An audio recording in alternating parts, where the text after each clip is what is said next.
Morning, and this is a behind-the-scenes reading from Psychological Types by C.G. Jung, which is volume 6 of the Collected Works of C.G. Jung. I'm reading from the definitions which appear in the back of this book in the appendix, and this reading today will be about 9 pages in length. I'm going to read about the soul and the soul image. At the end of the reading, I intend to relate some parts of this definition to our president in the United States, and so hang on to your hats. You might enjoy that. Anyway, I am on page 463 of Psychological Types, and this is paragraph 797. Soul, in close brackets, psyche, personality, persona, and anima, close brackets. I have been compelled in my investigations into the structure of the unconscious to make a conceptual distinction between soul and psyche. By psyche, I understand the totality of all psychic processes, conscious as well as unconscious.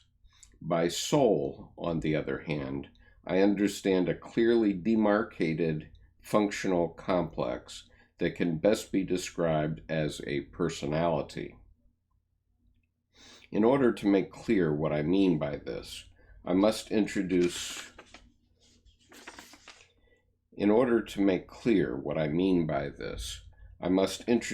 some further points of view. It is, in particular, the phenomena of somnambulism, double consciousness, split personality, etc., whose investigation we owe primarily to the French school, that have enabled us to accept the possibility of a plurality of personalities in one and the same individual. Subtitle: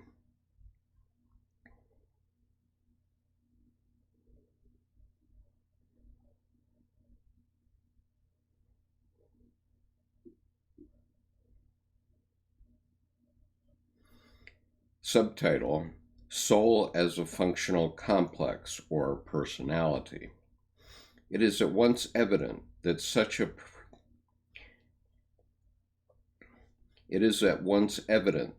plurality of personalities can never appear in a normal individual, but, as the above-mentioned phenomena show, the possibility of a dissociation of personality must exist, at least in the germ, within the range of the normal, and, as a matter of fact, any moderately acute psychological observer will be able to demonstrate without much difficulty traces of character splitting in normal individuals. One has only to observe a man rather closely under varying conditions to see that a change from one milieu to another brings about a striking alteration in personality, and on each occasion a clearly defined character emerges that is noticeably different from the previous one. Angel abroad, devil at home. Quote, angel abroad, devil at home, unquote. Quote, angel abroad, devil at home, unquote, is a formulation of the phenomenon of character splitting derived from everyday experience. A particular milieu necessitates a particular attitude. The longer this attitude lasts, and the more often it is required, the more habitual it becomes. Very many people from the educated classes have to move in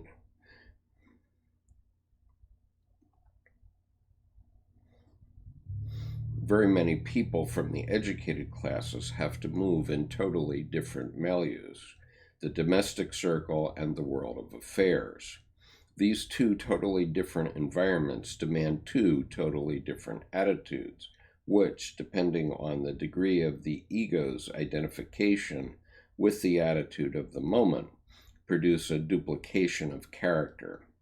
I should note that the word attitude is also defined in this book, as well as the term identification, so I will read those separately on another occasion.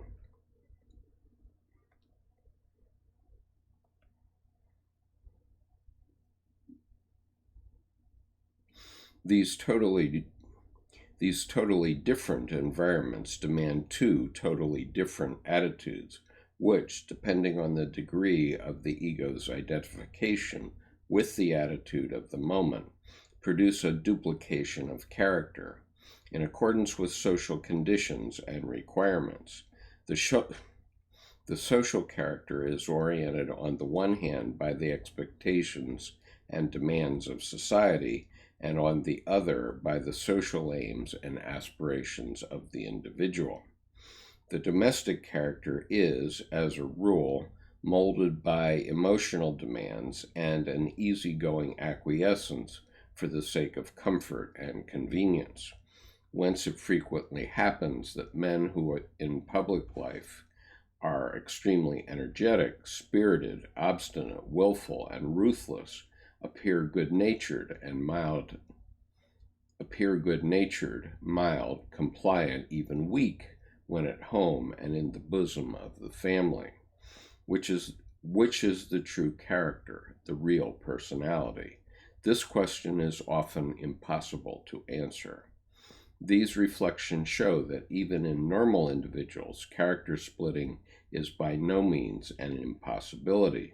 We are, therefore, fully justified in treating personality dissociation as a problem of normal psychology. In my view, the answer to the above question should be that a man has no real character at all. He is not individual, but collective, the plaything of circumstance and general expectations. I should note that these terms, individual and collective, are also defined in this work. Were he individual, he would have the same character despite the variation of attitude. He would not be identical with the attitude of the moment, and he neither would nor could prevent his individuality from expressing itself just as clearly in one state as in another. Naturally, he is individual, like every living being, but unconsciously so. Because of his more or less complete identification with the attitude of the moment, he deceives others and often himself as to his real character. He puts on a mask, which he knows is in keeping with his conscious intentions, while it also meets the requirements and fits the opinions of society, first one motive and then the other gaining the upper hand. So these terms, individual, collective, and individuality, are all defined separately in this work, and I will read them another time. Subtitle, Soul as Persona. Good morning, everyone, and welcome.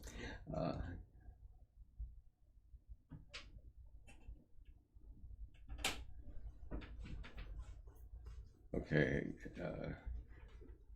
Gray asks for tomorrow if I would focus on Edinger's works, perhaps Transformation of the God Image. I will certainly put that together, Gray, thanks. That's a good idea. Okay, continuing on, paragraph 800, subtitle, Soul as Persona.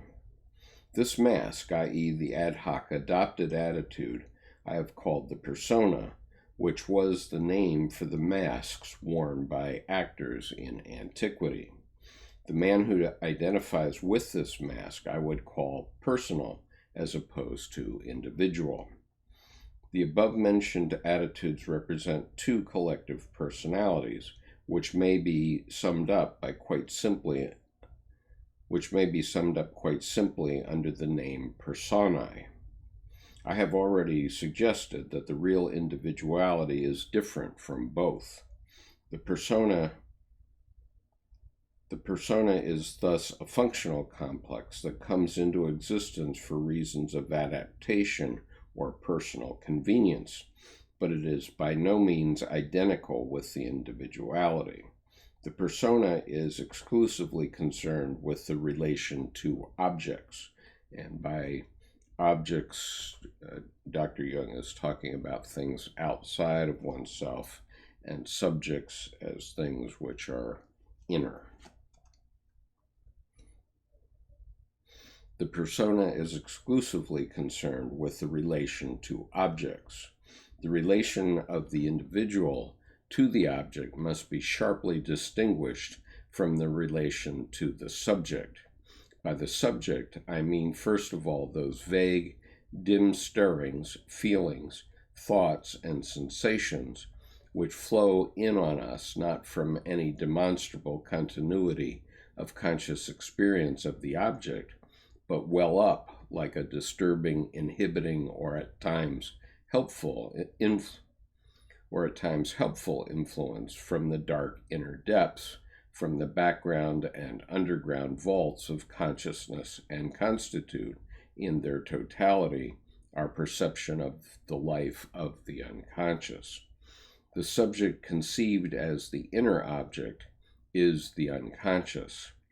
Just as there is a relation to the outer object and outer attitude, there is a relation to the inner object and inner attitude. It is readily understandable that this inner attitude, by reason of its extremely intimate and inaccessible nature, is far more difficult to discern than the outer attitude, which is immediately perceived by everyone. Nevertheless, it does not seem to me impossible to formulate it as a concept. All those allegedly accidental inhibitions, fancies, moods, vague feelings, and scraps of fantasy that hinder concentration and disturb the peace of mind even of the most normal man, and that are rationalized away as being due to bodily causes and such like, usually have their origin not in the reasons consciously ascribed to them, but in the perceptions of unconscious processes. Dreams naturally belong to this class of phenomena, and, as we all know, are often traced back to such external and superficial causes as indigestion, sleeping on one's back, and so forth, in spite of the fact that these explanations can never stand up to searching criticism.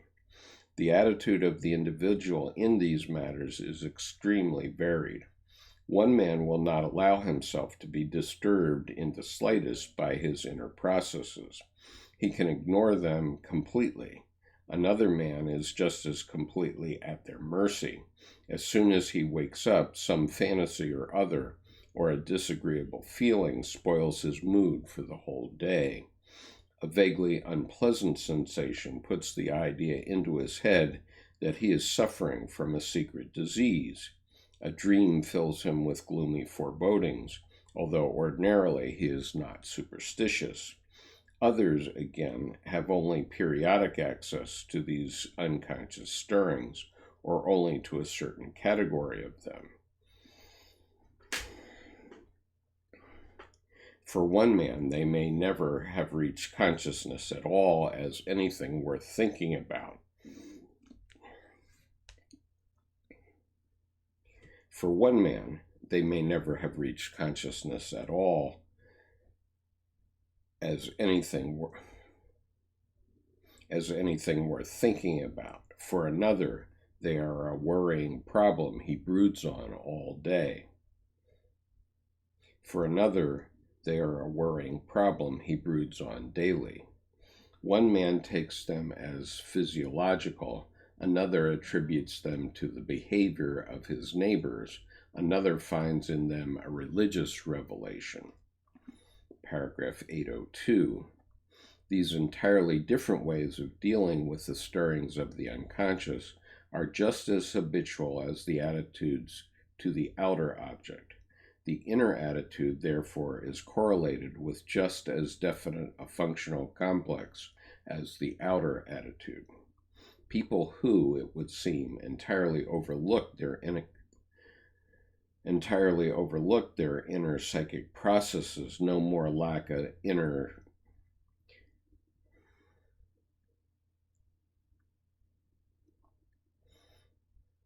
People who, it would seem,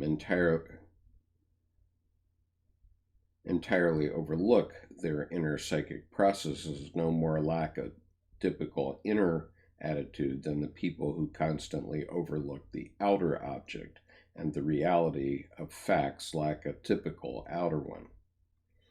In all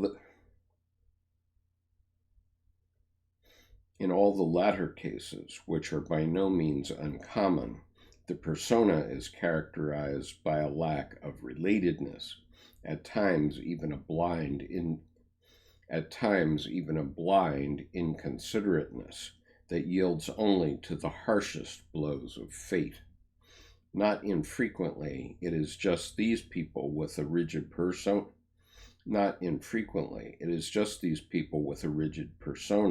who possess an attitude to the unconscious processes which is extremely susceptible and open to influence. Inwardly, they are as weak, malleable, and soft-centered as they are inflexible and unapproachable outwardly. This goes back to my father's saying, a hard-boiled egg is always yellow inside. Their inner attitude, therefore, corresponds to a personality that is diametrically opposed to the outer personality. I know a man, for instance, who blindly and pitilessly destroyed the happiness of those nearest to him, and yet would interrupt important business journeys. I know a man, for instance, who blindly and pitilessly destroyed the happiness of those nearest to him, and yet would interrupt important business journeys just to enjoy the beauty of a forest scene glimpsed from the carriage window. Cases of this kind are doubtless familiar to everyone, so I need not give further examples. Paragraph 803. Let's just look.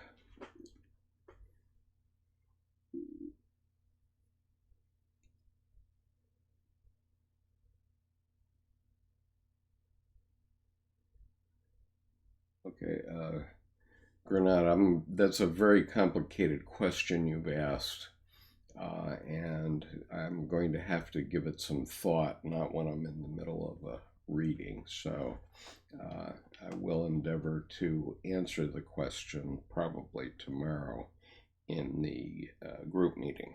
Okay, so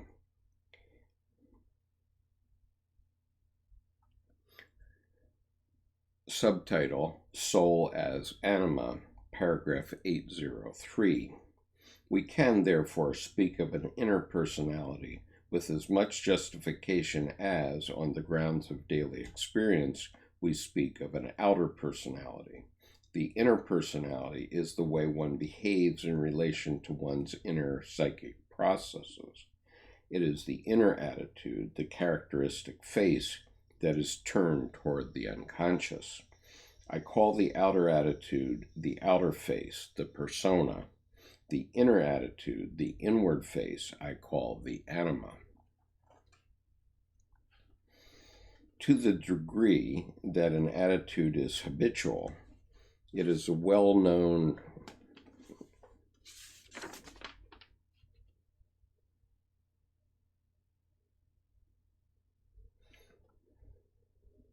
There's a footnote to this last sentence which I think I should read. In the German text, the word anima is used only twice, here and at the beginning of paragraph 805. Everywhere else, the word used is seal, soul. In this translation, anima is substituted for soul when it refers specifically to the feminine component in a man, just as in definition 49, soul image, which is coming up, just as in definition 49, soul image, animus is substituted for soul when it refers specifically to the masculine component in a woman. Soul is retained only when it refers to the psychic factor common to both sexes.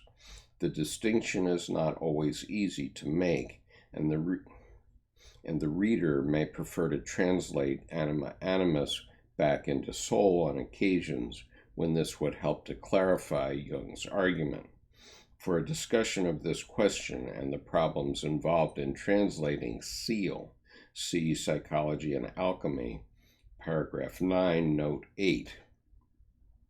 See also 2 essays on analytical psychology, paragraphs 296 and following, for the relations between anima, animus, and persona. Signed, the editors. Okay, going back to paragraph 8, going back to paragraph 83, going back to paragraph 803.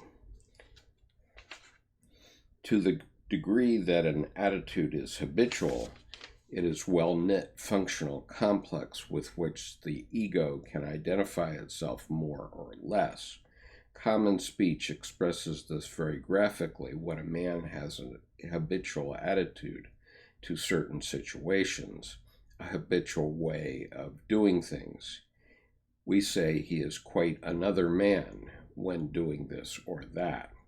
This is a practical demonstration of the autonomy of the functional complex represented by the habitual attitude. It is as though another personality had taken possession of the individual, as though another spirit had got into him. The same autonomy that very often characterizes the outer attitude is also claimed by the inner attitude, the anima. It is one of the most difficult educational feats to change the persona, the outer attitude, and it is just as difficult to change the anima, since its structure is usually quite well knit as the personas.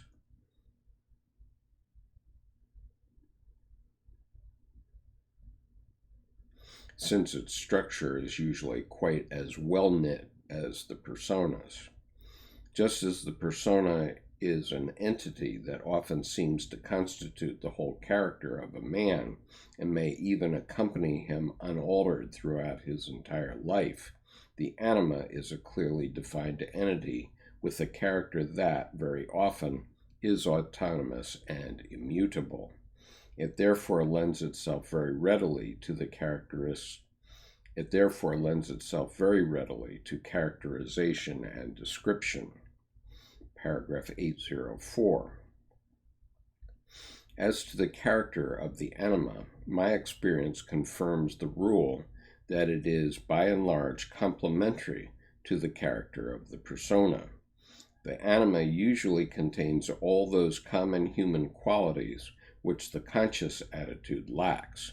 The tyrant tormented by bad dreams, gloomy forebodings, and inner fears is a typical figure.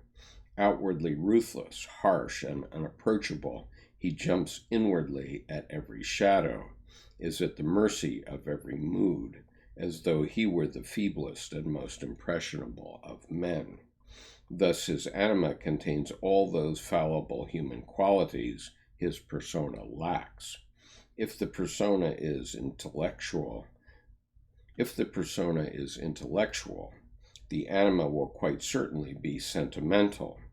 The complementary character of the anima also affects the sexual character, as I have proved to myself beyond a doubt.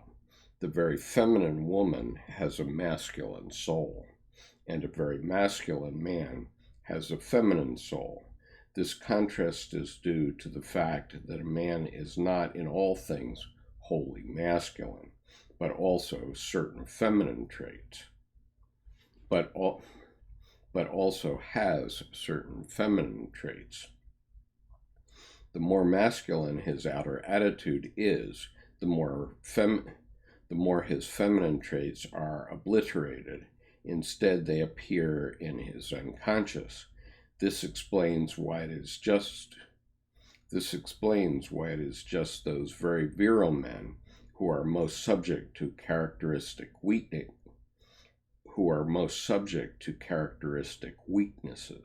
Their attitude to the unconscious has a womanish weakness and impressionability.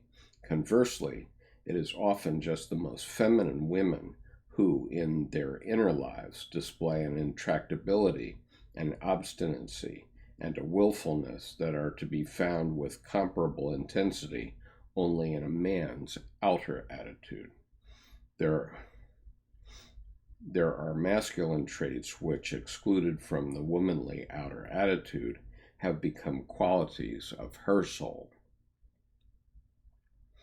If therefore we speak of the anima of a man, we must logically speak of the animus of a woman. If we are to give the soul of a woman its right name, whereas logic and objectivity are usually the predominant features of a man's outer attitude, or at least regarded as ideals, in the case of a woman it is feeling. But in the soul it is the other way round. Inwardly, it is the man who feels and the woman who reflects. Hence, a man's greater liability to total despair, while a woman can always find comfort and hope. Accordingly, a man is more likely to put an end to himself than a woman.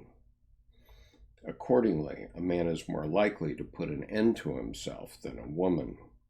However much a victim of social circumstances a woman may be, as a prostitute, for instance, a man is no less a victim of impulses from the unconscious, taking the form of alcoholism and other vices.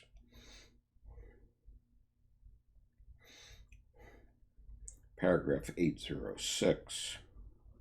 As to its common human qualities, the character of the anima can be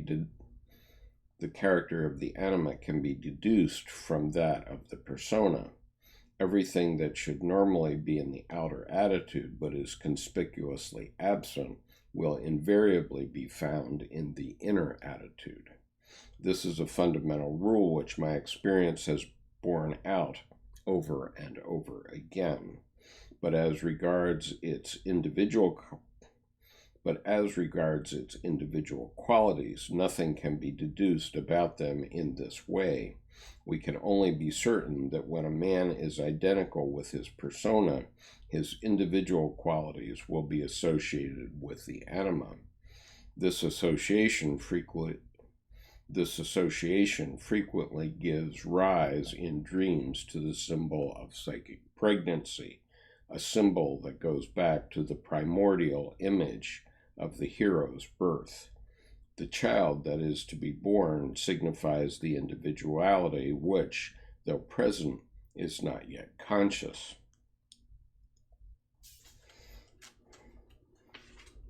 For in the same way as the persona, the instrument of adaptation to the environment is strongly influenced by environmental conditions. The anima is shaped by the unconscious and its qualities. In a primitive milieu, the persona necessarily takes on primitive features, and the anima similarly takes over the archaic features of the unconscious, as well as its symbolic, prescient character. hence the pregnant creative qualities of the inner attitude.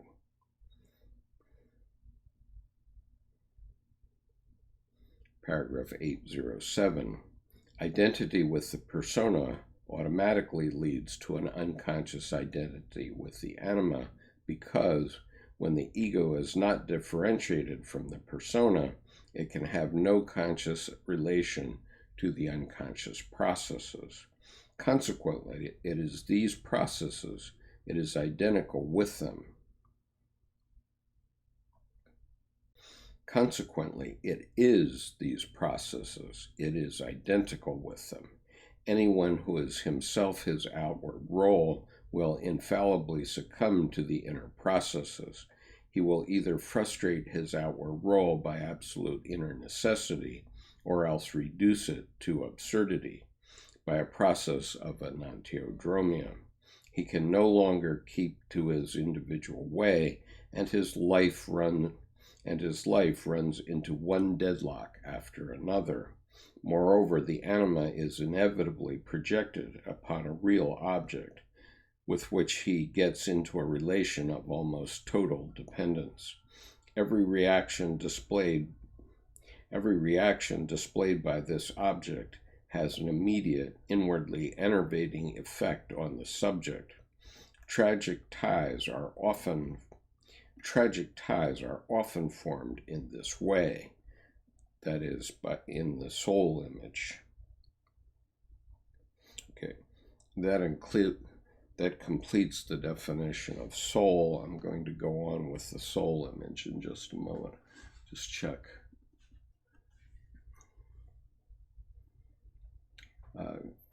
Granada, I do understand that it's easy to get lost in a definition like this, where Dr. Jung has defined soul in 7 pages. We all get lost in that. The only thing I can suggest is that you re-listen to it a few times, and it will start to come together. Vesselin says, what is anima role in forming a depression and related disabilities? Well, that again is beyond the scope of this video. I will, it was discussed in the definition, but I will address that tomorrow evening.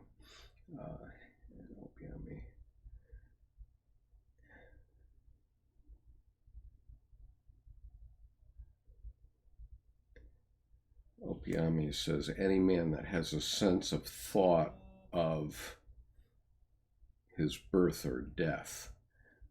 Any man that has a sense or thought of his birth or death. Well, I'm not sure I'm going to agree with that comment, Opiami, because people who follow Buddhism commonly think of death all the time. And in fact, medieval monks also used to say memento mori to one another, remember death, every morning. So people do think of death very frequently, especially in Asia, but that doesn't necessarily mean that forms a depression and related disability. As a matter of fact, my wife works for Hospice of the Chesapeake. She's a vigil volunteer, so she sits with people who are dying. She's a certified celebrant, so she officiates at funerals, and she's a trained Buddhist Lama, although not ordained. She did a 3-year retreat, which is the Buddhist equivalent to divinity school. And Buddhism is all about death very heavily. And so my household is all about death, but that doesn't make me depressed. And it doesn't make me disabled. Although this morning she put on our refrigerator a big manila envelope, which is, advanced directives for me, her, and her mother. And I said, who ever puts a manila envelope with this material on the refrigerator? And it did upset me for a while, but I went and I said I have to go suck my thumb for a while, and so I went and picked up this book. Okay, so that helped with my mental turmoil. So now I'm reading from Psychological Types by C.G. Jung. It's volume 6 of the Collected Works of C.G. Jung, published by Princeton University Press. And now I'm going to read the definition of soul image, paragraph 808, anima animus.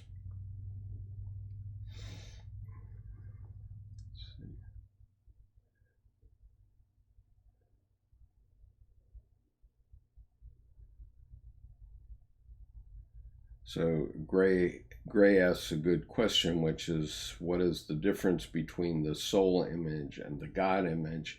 How do we recognize the difference? The God image refers to the self, which I read the definition of yesterday, and is the deepest archetype in the human unconscious. The soul image refers to the anima and the animus. And if you recall, I don't know if I have it handy here, but if you recall the image that Dr. Edinger used in the Ion lectures, you'll recall that the self is at the bottom, and riding on top of it like a contact lens is the anima and the animus.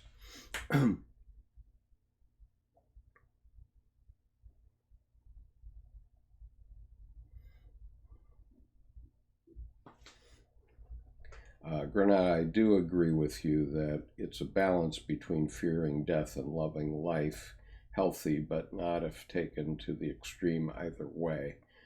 Precisely. Anyway, going on with the soul image, paragraph 808. The soul image is a specific image, and that's another definition that I'll have to read later. The soul image is a specific image among those produced by the unconscious, just as the persona, soul, just as the persona, or outer attitude, is represented in dreams by images of definite persons who possess the outstanding qualities of the persona in especially marked form. So in a man, the soul, i.e. the anima, or inner attitude, is represented in the unconscious by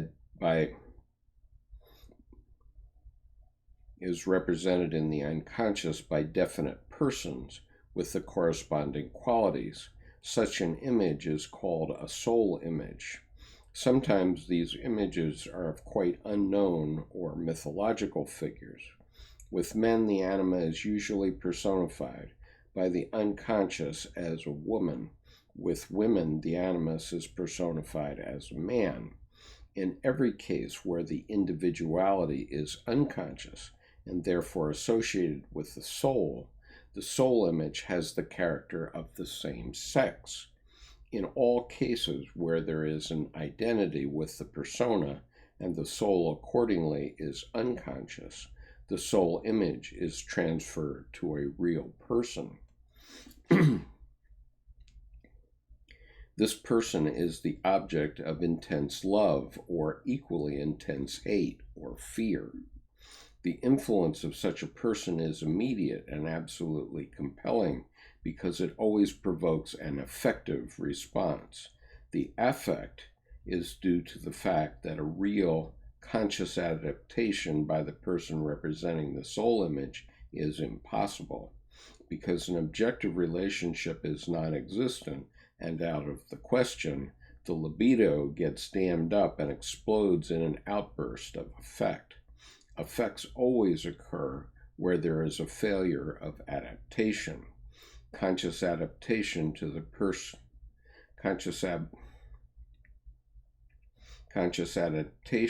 person representing the soul image is impossible precisely because the subject is unconscious of the soul.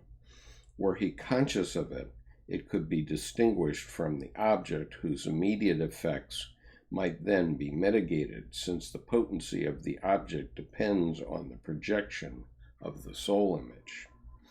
Paragraph 809. For a man, a woman is best fitted to be the real bearer of his soul image because of the feminine quality of his soul. For a woman, it will be a man. Wherever an impassioned, almost magical relationship exists between the sexes, it is invariably a question of a projected soul image. Since these relationships are very common, the soul must be unconscious just as frequently. That is, vast numbers of people must be quite unaware of the way they are related to their inner psychic processes.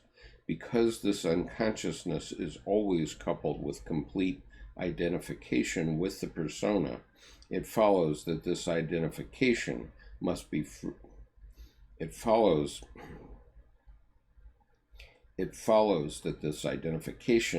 frequent too. And in actual fact, very many people are wholly identified with their outer attitude and therefore have no conscious relation to their inner processes. Conversely, it may also happen that the soul image is not projected but remains with the subject. This results in an identification with the soul because the subject is then convinced that the way he relates to his inner processes is his real character. In that event, the persona, being unconscious, will be projected on a person of the same sex, thus providing a foundation for many cases of open or latent homosexuality.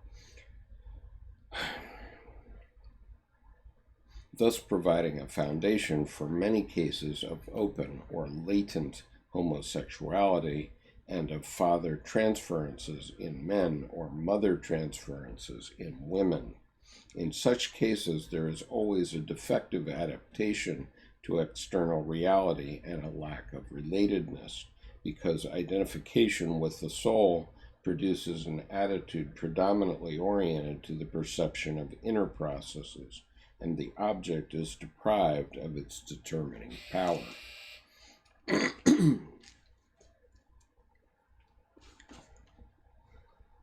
Paragraph 800.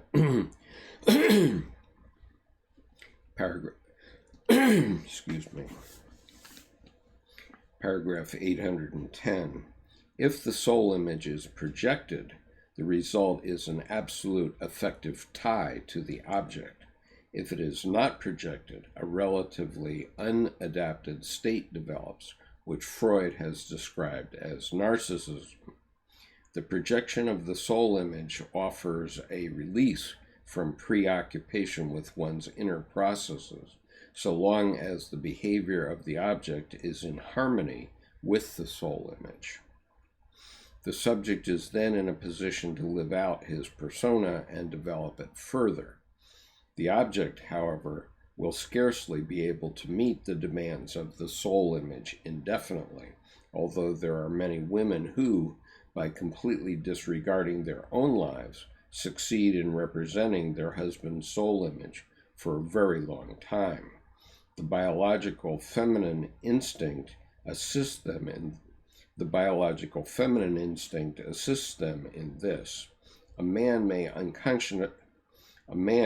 unconsciously do the same thing for his wife, though this will prompt him to deeds which finally exceed his capacities, whether for good or evil. Here again, the biological masculine instinct is a help. Paragraph 811. If the soul image is not projected, A thoroughly morbid relation to the unconscious gradually develops. The subject is increasingly overwhelmed by unconscious contents, which his inadequate relation to the object makes him powerless to assimilate or to put to any kind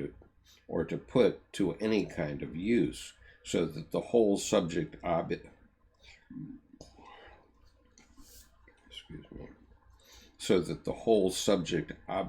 relation only deteriorates further.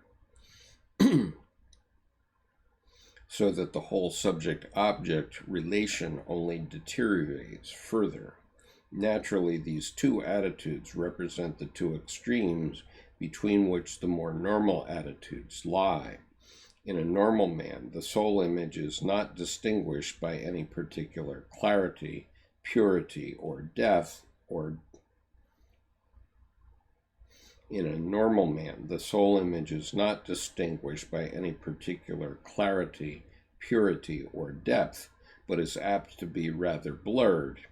In men with a good-natured and unaggressive persona, the soul image has a rather malevolent character. A good literary example of this is the demonic woman who is the companion of Zeus in Spitaler's Olympic Spring. For an idealistic woman, a depraved man is often the bearer of the soul image, hence the savior fantasy so frequent in such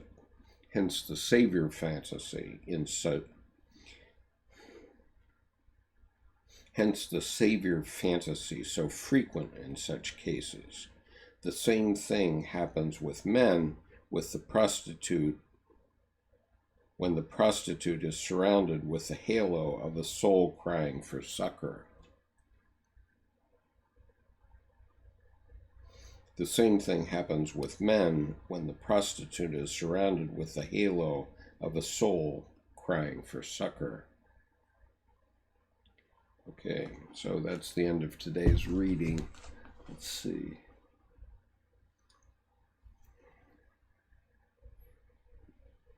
And so I think Grenard's comment was covered in that last paragraph.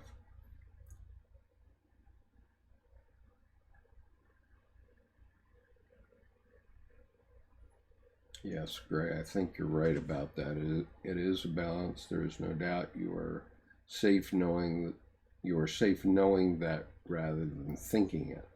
Yes, I think that's critical. Now, at the beginning of this, before most of you came, I did promise an interpretation of this reading vis-a-vis the president. So let me go back, and there's so much in here that is related to our president. But I'll just mention a couple of them.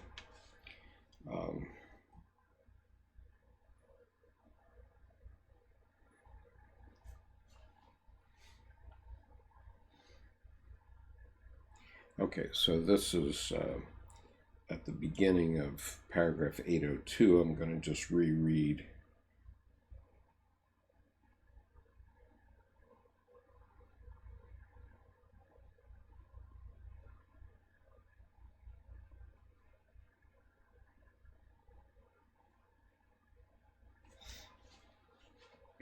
I'm just going to reread paragraph 802 with the idea that my listeners will think about the fact that I'm trying to apply this to our president.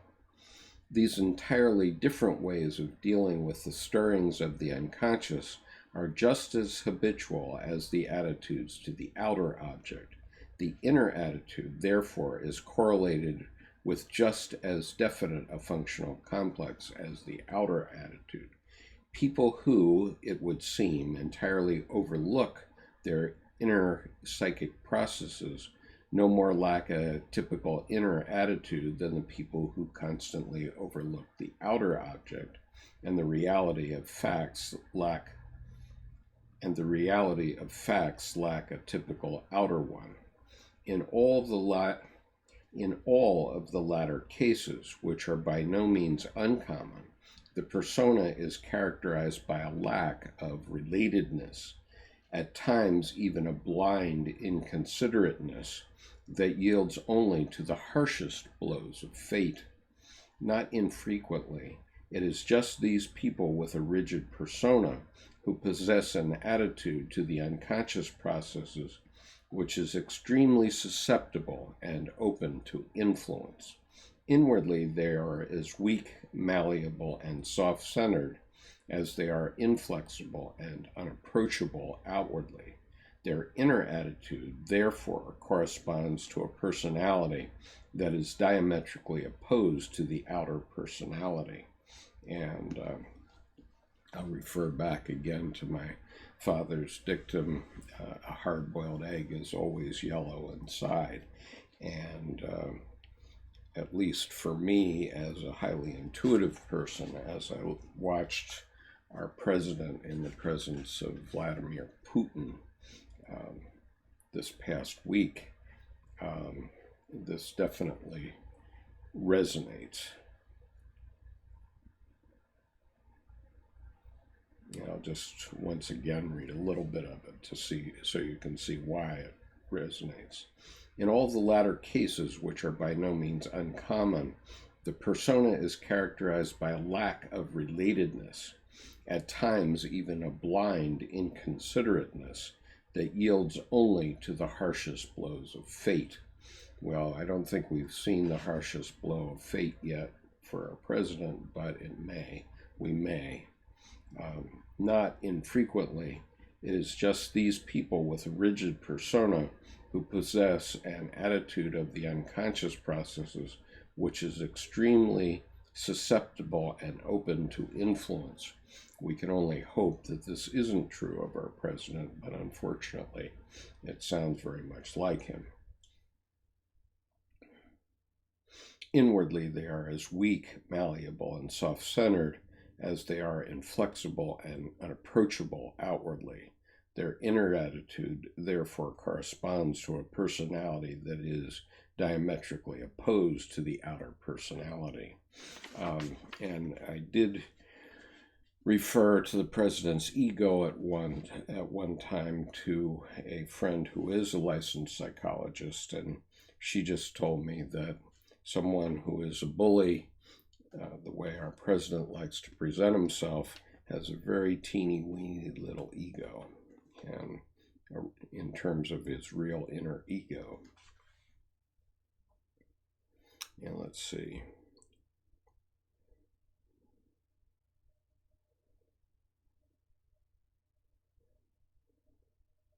And then he says, again now referring back to our president, paragraph 804, as to the character of the anima, my experience confirms the rule that it is by and large complementary to the character of the persona.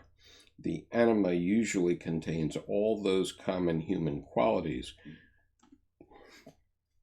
The anima usually contains all those common human qualities which the conscious attitude lacks. The tyrant, tormented by bad dreams, gloomy forebodings, and inner fears, is a typical figure. Outwardly ruthless, harsh, and unapproachable, he jumps inwardly at every shadow, is at the mercy of every mood, as though he were the feeblest and most impressionable of men. And so with respect to this, I would refer to the stream of Twitter comments from the president, which we see in his Twitter feed. And I'd also make an observation about the First Lady, because we often see that she seems very strong and aloof. And so I'll just read this further sentence in paragraph 804. A very feminine woman has a masculine soul, and a very masculine man has a feminine soul. This contrast is due to the fact that a man is not in all things wholly masculine, but also has certain feminine traits. The more masculine his outer attitude is, the more his feminine traits are obliterated. Instead, they appear in his unconscious. This explains why it is just those very virile men who are most subject to characteristic weaknesses. Their attitude to the unconscious has a womanish weakness and impressionability.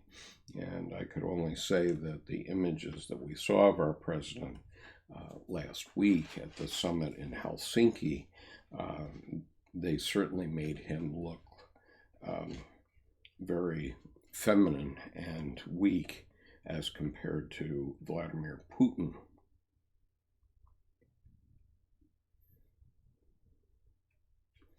And let's see what else here.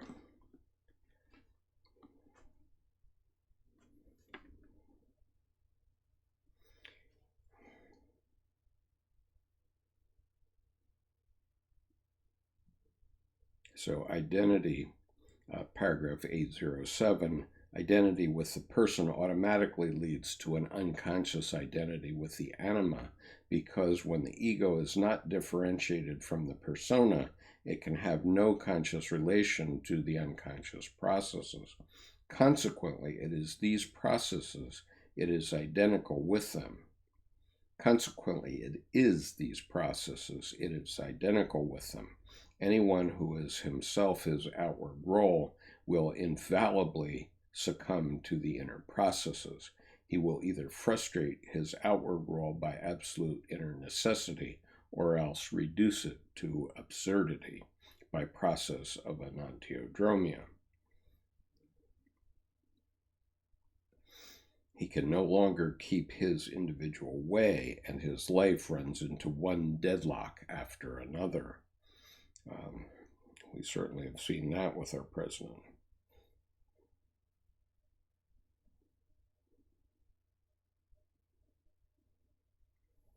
And in paragraph 808 in the soul image, in every case where the individuality is unconscious and therefore associated with the soul image has the character of the same sex.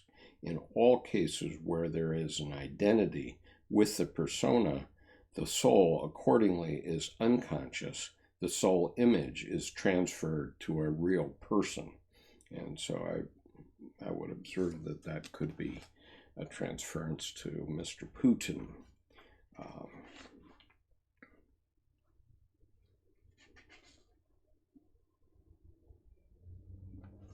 And then also in paragraph 810, if the soul image is projected, the result is an absolute affective tie to the object.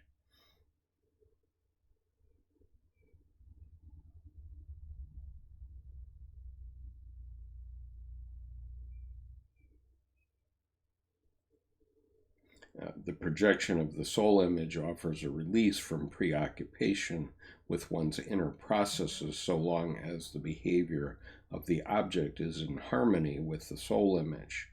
The object, however, will scarcely be able to meet the demands of the soul image indefinitely.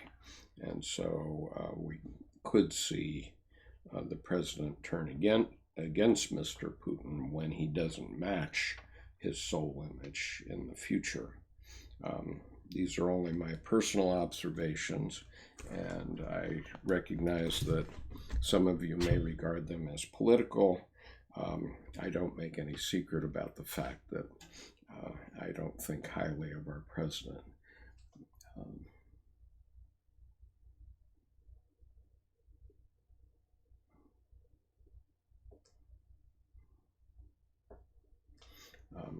Well, the fact that he isn't aware of it makes it funny, but I regret the fact that all of us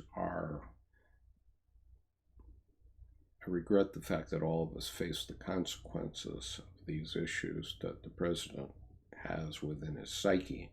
And I noted that something like 3,000 psychological mental health professionals have commented negatively on the president's mental hygiene, which is actually contrary to their rules of professional ethics. but they felt it was so serious that they needed to bring it up. But that topic has become anathema on television, so none of the cable news outlets talk about it. And so one of the reasons I'm making these comments is because nobody else will.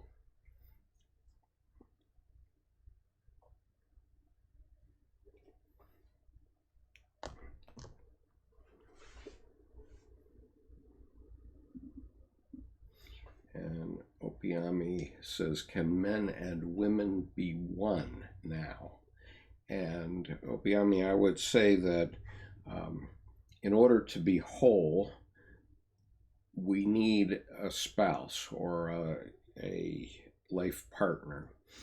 It doesn't mean that I'm not saying anything about homosexuality per se, because one partner in a homosexual relationship may be more masculine and one more feminine.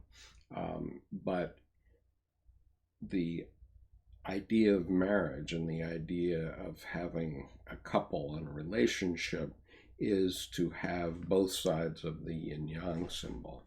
And if you don't have both sides, then you're not relating to the world in wholeness, let's say. And so, yes, you can be one as long as you have a life partner. I think to suggest that you can be one without a life partner is probably not possible. And that, I'm not saying that from a gender point of view that necessarily militates against homosexuality, because there may be periods in your life when you are very masculine and feminine and reproducing the species, for example, and then later on your psyche may transform and become more attuned to someone of the same gender. I can't say that if you fulfill all the requirements of early life to reproduce and to raise children, that you're necessarily going to always have that same orientation and adaptation. But that topic is a bit beyond the scope of what I was trying to do here.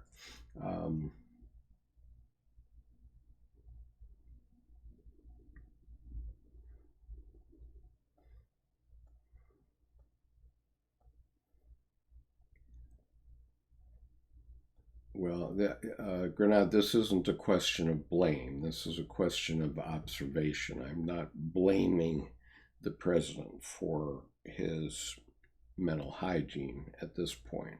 I think he's a little bit too old to even address it probably. But he certainly reflects our materialist society, I suppose. And so these are things that we all need to reflect upon as they relate to ourselves. It's not a question of blame. It's a question of this 72-year-old man is one thing vis-a-vis himself, but he's also the President of the United States, and therefore he's carrying all of us with him, and we all need to reflect on what that may mean. And so I'm making no judgment, I'm making no prediction vis-a-vis that, but I think that if you go watch the movie Florence Foster Jenkins, you may get an intimation of what is likely to happen with this president. At least that's my observation and my intuition. You may certainly disagree with me, that's fine. So anyway, I did promise my wife to finish up by noon, and it's afternoon now, so I'm going to stop streaming this for now, and I will put it in playbook. I will put it in playback. And by the way, I have no objection to anyone taking any of my videos and making them a part of your videos. Many people have copied parts of Jordan Peterson's videos and made their own YouTube channels about those. I have no objection if people want to do that. I say the things that I say in my own name because I take responsibility for what I say in my own name.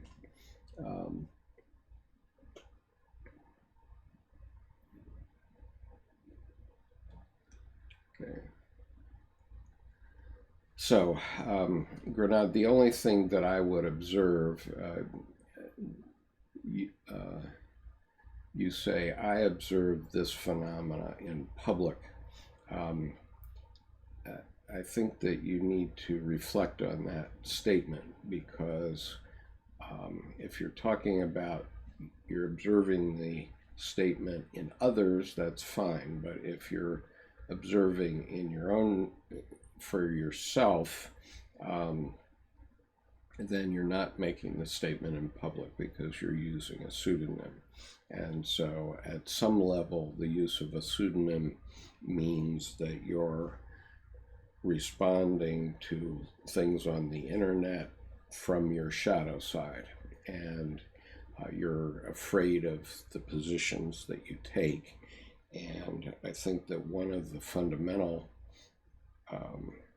points that Dr. Jung makes is that from a psychological dispensation point of view, we must individually make moral judgments. And so we need to take responsibility for what we say. And for that reason, I urge you to consider changing your handle to your own name and speaking in your own name. Then we can be sure that you're speaking from your conscious and not from your unconscious and from your shadow side. I mean, that's an observation. You can take it for what it's worth. Peace. Thank you for visiting, and have a great Sunday, everyone. I hope this is useful to you.